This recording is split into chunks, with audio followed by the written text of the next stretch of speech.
Why are so many real estate students pass the national exam but fail the state exam? Is it harder? Is it trickier?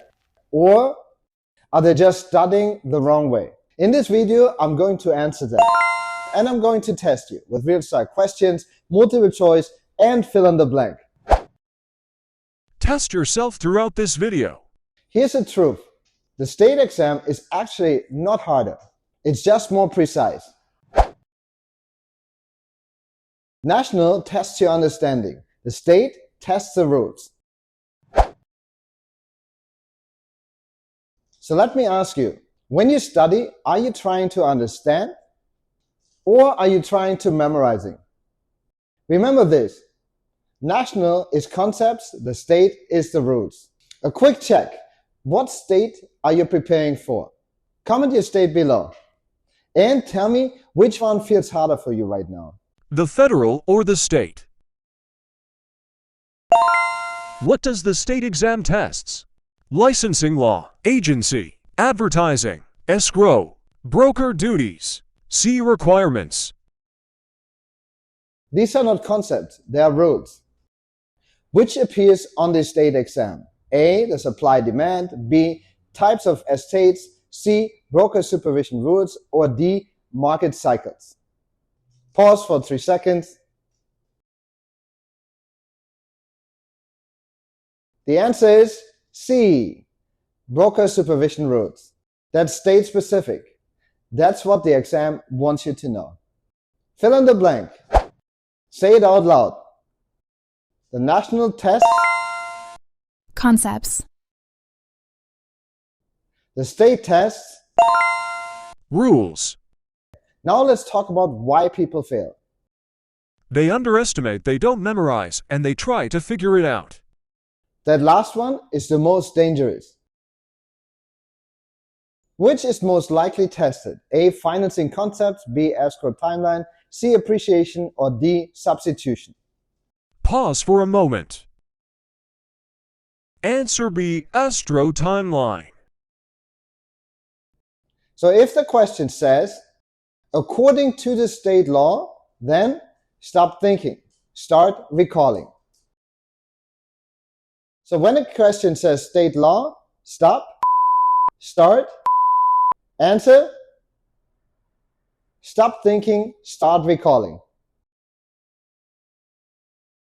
So this is where you pass or you fail. Step 1, separate the exam. Treat it as a different test. Step 2, this is your state sheet. 1 page, that's it. If it's not here, it's not on your brain. Step 3, numbers. The state exam loves the numbers. Days, years, deadlines, hours. Question, what belongs to your state sheet? A, everything, B, only vocab, C, roots and numbers, or D, math only. Pause for a moment. The correct answer is C, rules and numbers. Step 4, repetition. Study a minimum of 30 minutes a day and be consistent 5 days a week. Now fill in the blanks. The state exam rewards. Repetition. Step 5, practice questions. Understand your state requirements. Practice question.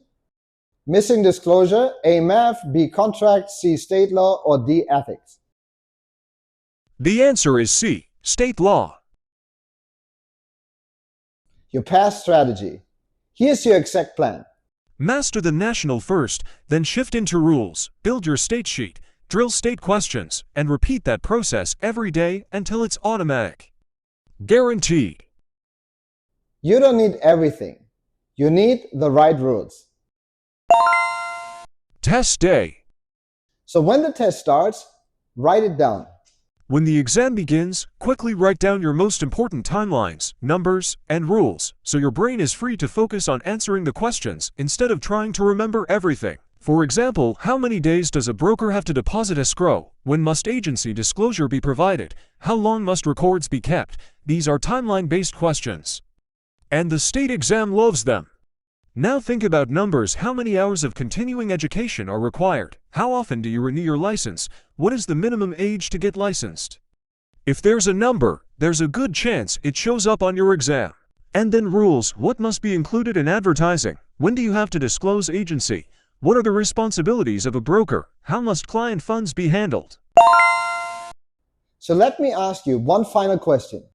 Are you studying the state exam like a concept test or a rules test? Comment your state below and tell me what state are you in. Subscribe, and the next video is about vocabulary that you must memorize. My name is Ben, I'm a real estate broker and instructor, and I'll see you in the next class. Aloha.